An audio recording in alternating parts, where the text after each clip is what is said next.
right now, it just feels like that this handshake would be favored for both players. Absolutely, and it seems like it may have gone that way as both players are not playing that deck. We're going to see Pirate aggro going up against that Zed Hecarim aggro. This is a bit of a different twist on it. Has less new cards, has instead chosen to drop Opulent Foyer, but does still have that 3 of Moonlit Glenkeeper that I was talking about in the last deck. Definitely seems a bit more unit-focused, whereas the previous Zed Hecarim we watched was a bit more spell-focused, ran a little bit more with that Foyer as well. So it'll be interesting to see how the changes potentially affect the matchup. Yeah, absolutely, absolutely. I wonder how things are going to turn out. We see AJ with the classic rearguard start into Elder Senior's perfect answer with that the 2-1, I believe his name is the Oblivious Islander. Yes, very nice Shadow Isles. When you want to walk on the Shadow Isles and this guy just kind of greets you, being like, "Hey, what's up? How's it going? I'm just driving my boat here. Nothing, crazy spooky going on." Would feel very much at home. Right, and then you turn your back for 2 seconds and you hear a scream, and he's suddenly, being eaten alive by ghosts, as you do on the Shadow Isles.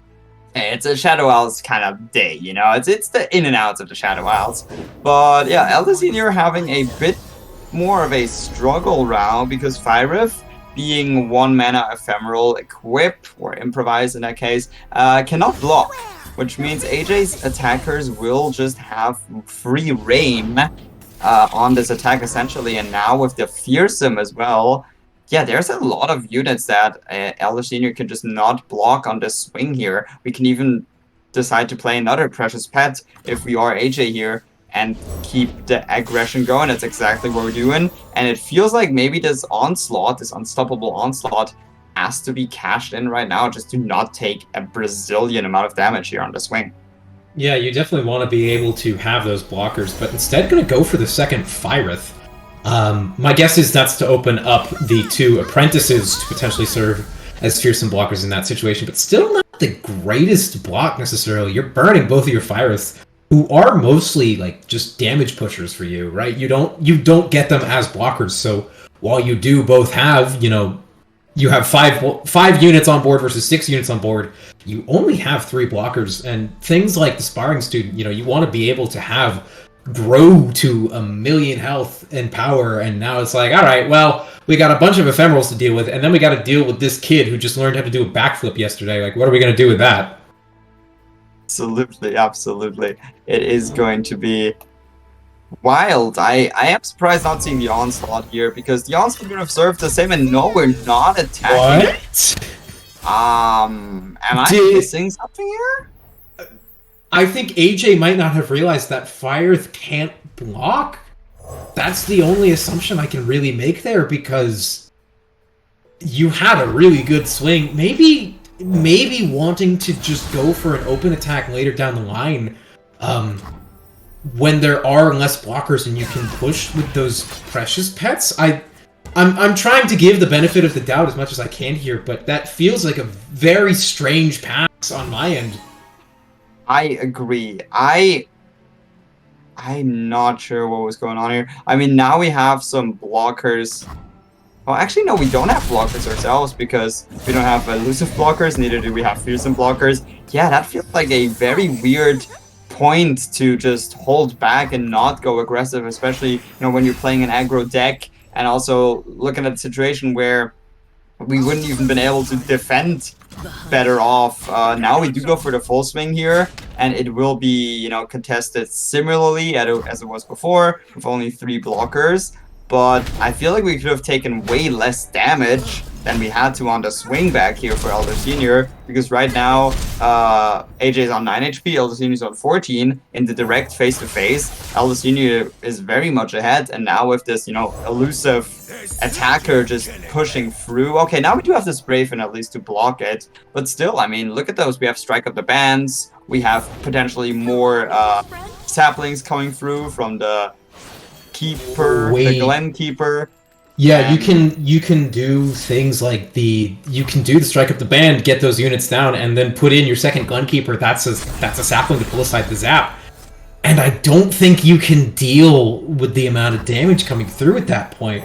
I think right now AJ is set to just barely survive with 2 HP. Although no, the full swing.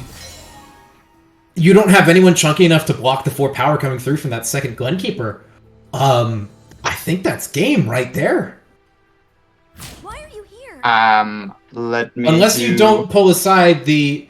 No, okay. Chose not to pull aside the Zap Spray Fin.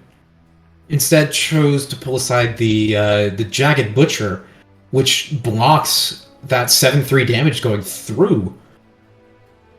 Okay, that is once again 2 interesting choices in a row right now. Yeah, very interesting indeed. Not sure we aren't pulling away that elusive blocker and letting, you know, the 7/3 not do his only job of attacking. Okay, we are forced to play the Fervor here either way, it seems. If we're AJ, to try to stay alive, because we would be, I mean, the Fearsome Overwhelm, we cannot block those. We take, I mean, if we just put the Spray Fin in front now, we would be fine, but oh, I see, okay, this is also an interesting line here. Goes for the Fervor instead. I mean, I don't hate that. I mean, AJ, I love it on AJ's side, but as you said, Elder Senior going for this interesting decision with this pull here from the sapling, not going for that elusive unit, and now the situation is once again, well, awkward. The only positive here is Elder Senior does not have any direct burn in the deck, so this free HP will be okay for now, but AJ cannot lose any of his blockers because the Ephemeral Onslaught could still be happening next turn. That is true, and you also do have the Dragon Ambush if you want to push for this turn. You do still have a Glenkeeper as well, so that'll be bumping them up to 3/1s. You heal yourself for 6 and pretty much force both Zap and Forge Worker as trades, or the Precious Pet, potentially. And putting the Shepherd's Authority on the Moonlit Glenkeeper. Yeah, Senior can just try and close it out with the Dragon Ambush, and then pretty much just a straight swing. And that should be the game right there. Exactly, as you said, both players making some interesting choices along the way here, but at the end, Elder Senior does take game number 1 of this very aggro face-off here, the very aggro matchup, and there's a chance for a Fervor, I guess, on a top deck, but that's, yeah, no, Decimate. I mean, it's whatever. We had so much more cards than our opponents anyways. So this is a GG from Elder Senior, taking a swift game 1 with the Ephemerals here. An ephemeral game 1, one might say. Beating the Pirate Aggro, you know, moving away the old god of aggro and potentially introducing a new one into the meta. Yeah, definitely interesting to see 2 different players at minimum running Ephemerals once again. Maybe it's a new deck to watch. We'll keep an eye on it, see how those keep going through with seasonals and whatnot, as everything keeps coming up and getting played. Now Elder Senior going to be switching back over to that Vayne Kayn, so we know at the very least that Seraphine Ezreal was banned on the side. Actually, yes, it was a handshake to ban Seraphine Ezreal, because AJ has also switched over to LeBlanc Ashe. A matchup which I think probably favors LeBlanc Ashe here. All of those Frostbites really good at dealing with the constant attackers coming through with Vayne and Kayn. Yeah, I think AJ rolled into a bit of a better matchup right now. Oh yeah, I absolutely agree. This is what Ashe LeBlanc is meant to defeat. It is meant to defeat Vayne. In most of her variations, you know, Rumble being one of the, you know, more popular ones, but also in this case the Kayn. Freezing is gonna hurt this deck a lot, but it's not unwinnable. Or at least, you know, when I pilot it, it's not unlosable. Because you are generally favored, but there are still ways for the Vayne to come out victorious. It's not like 100% matchup here, so AJ still has to concentrate, focus, and make the correct decisions at the correct time, because currently Elder Senior is off to a pretty good start with this 1 drop and the Broadwing. Actually, let me take a look at that card. The Buhuru Cultist, when equipped, allies attack, deal 1 damage to the enemy Nexus. Okay, just a little bit of extra damage to the Nexus, I suppose. A nice little burn card that Cultists managed to pick up. I've personally been loving that card, and it works really well in this deck in particular. Obviously, those tumbles you know, giving you a million extra attacks. You've got a couple Demacian rallies you can throw into if you want, just to keep up that extra pressure with the Buru Cultist. I personally am a big fan of Cataclysm. Really good with the Cane, being able to just go, all right, I want to get rid of you with Rost and get your heals back on and whatnot. So Buru Cultist does get a lot of value in this deck, and you can see that right now. Even though it hasn't gone off, like, you're already down to 13 health. And that Buru Cultist, even though you can Frostbite the Veins and the Canes as many times as you want, every time they're attacking, they're slowly building up their power further and further. Yeah, and chipping away at your Nexus. And also a funny thing that I just noticed looking at the deck list here. This deck list looks like an unfinished. It looks like half a deck because there's so few cards in the list. That's because every card, despite the Expanse Protection and Considered Strike, is a 3-off. And those two are 2-offs. So there's not a single 1-off here, and only 2 2-offs. Everything else is a 3-off, which means we only have a collective 1, 2, 3. That's like it's like collective 15 cards in this deck. Because every card just has so many copies of it, and this deck must, or it seems, ultra refined and like the polar opposite of what we would call a pile. Yeah, absolutely. I mean, like, we saw it take games, so we know it's not bad in the slightest. But put AJ in a bit of a weird situation there, where you couldn't really block with the LeBlanc. You didn't have any Frostbites available, so Vayne just got a good strike in there for free. The 7 attack Overwhelm LeBlanc is very good at pushing back, getting you down to 13 in a single hit. But now Kane's coming down, and I don't think you're afraid to sacrifice him just to get rid of that LeBlanc and do a good swing.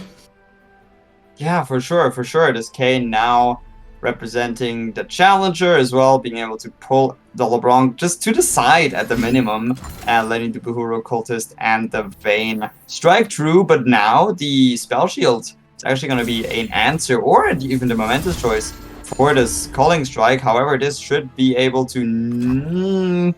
You can use that Unforgiving Cold, and that's what's going to happen.